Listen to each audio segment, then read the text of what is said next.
முல்லைத்தீவு மாவட்டத்தின் ஒட்டுசுட்டான் முத்தையன்கட்டு குளத்திற்கு கீழான கனகரத்தினபுரம் வெளியில் சுமார் 400 ஏக்கரில் இம்முறை பெரும்போக செய்கை முன்னெடுக்கப்பட்டு தற்போது அறுவடை ஆரம்பமாகியுள்ளது.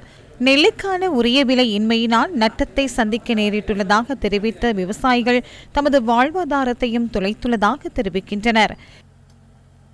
நாலு தரம் மருந்து அடிக்கிறேன்னா 1 லட்சம் ரூபா காசு மருந்துக்கு முடிஞ்சு. ஏக்கருக்கு வந்து 30-40 பேக் நெல் வெட்டுற இடத்துல இப்போ 15 பேக் நெல் தான் வெட்டுது. அரசாங்கம் அதுக்கான விலையை நிர்ணயிக்கல. இங்கே வந்து இதை அரசாங்கம் அதை பற்றி அக்கறை இல்லை, இங்கே இருக்கிற நிர்வாகங்களும் அதை பற்றி இது இல்லை.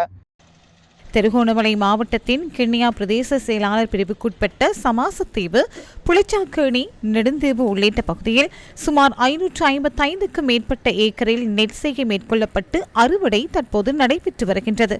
போதிய விளைச்சல் கிடைத்துள்ள போதிலும் நிர்ணய விலை இன்மையினால் கடும் பொருளாதார நெருக்கடியை சந்தித்துள்ளதாக இந்த விவசாயிகளும் கூறுகின்றனர்.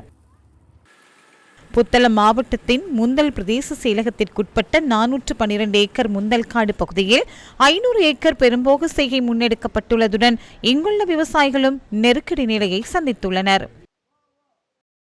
தற்போது நெல் அறுவடை கொள்வனவு செய்யப்படுகின்ற விலை என்ன? பச்சை நெல்லாக காணப்படுவதால் இடைத்தரகர்கள் வந்து ரூபாய் 113க்கும் 4000 ரூபாய்க்கும் ஒரு பேக்கை கொள்வனை செய்கிறார். ஒரு மூடு நெல்லை 4000 ரூபாயை கொள்வனை செய்கிறார்கள். அதே போன்று காய்ந்த நெல்லை 7000 ரூபாயை கொள்வனை செய்கிறார்கள். 120 போகுது. அது என்ன செய்யலும் சாப்பாட்டுக்கும் போதாது. அரசாங்கம் ஏதாவது எங்களுக்கு உதவி செய்யுங்க. இதுக்கு நெல்லின் விலை வந்து ஒரு நிர்ணயம் இல்லாத விலை, விவசாயிகள் வந்து சரியா பாதிக்கப்படுகிறதால மற்ற நெல் வந்து தனியார் தான் இங்கே கொள்வனவு செய்து 8000க்கு கொள்வனவு செய்து வியாபாரி மாதிரிலாம் இன்றைக்கு ஒரு விலை நாளைக்கு ஒரு விலை. ஆரம்பத்தில் 8000 ரூபான்னு சொன்னாங்க. இப்போ என்ன சொல்கிறாங்கன்னு சொன்னால் 7200 300 அப்படின்னு சொல்கிறாங்க. ஏன் குறைந்த விலையில் நெல்லை விற்பனை செய்ய நேரிட்டுள்ளது? பச்சை கிடந்தா அதோட குறையத்தான் கட்டினோம். நாங்கள் வந்து அறுவடை செய்த நெல்லை காய வச்சு கொடுக்குறோன்னு சொன்னாலும் எங்களுக்கு நட்டமாக இருக்குது. என்னென்னு சொன்னால் ஒரு கூலி வந்து 3000 போகுது. அதை விட அவைக்குரிய சாப்பாடு 2 நேர சாப்பாடு கொடுக்கணும். வயல்களில் ஈர நெற்களை எங்களுக்கு 4000-5000 ரூபாய்க்கும், காய்ந்த நெல்லை எங்களுக்கு 7000க்கு மேற்பட்ட விலைக்கும் வாங்குகிறார்கள்.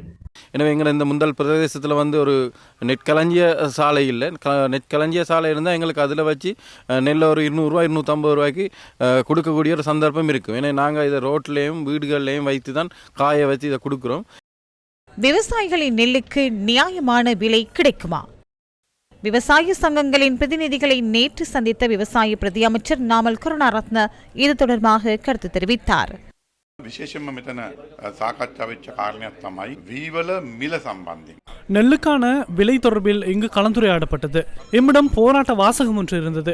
1 கிலோகிராம் நெல்லுக்கான உற்பத்தி செலவில் 1/3 பங்கை இணைத்து நெல்லுக்கான விலையை பெற்றுக் கொடுப்பதே அந்த போராட்ட வாசகமாகும்.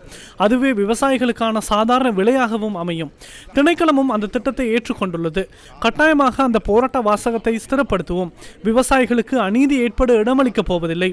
கட்டாயமாக விவசாயிகளுக்கு நியாயமான விலை ஒன்றை பெற்றுக் கொடுப்போம்.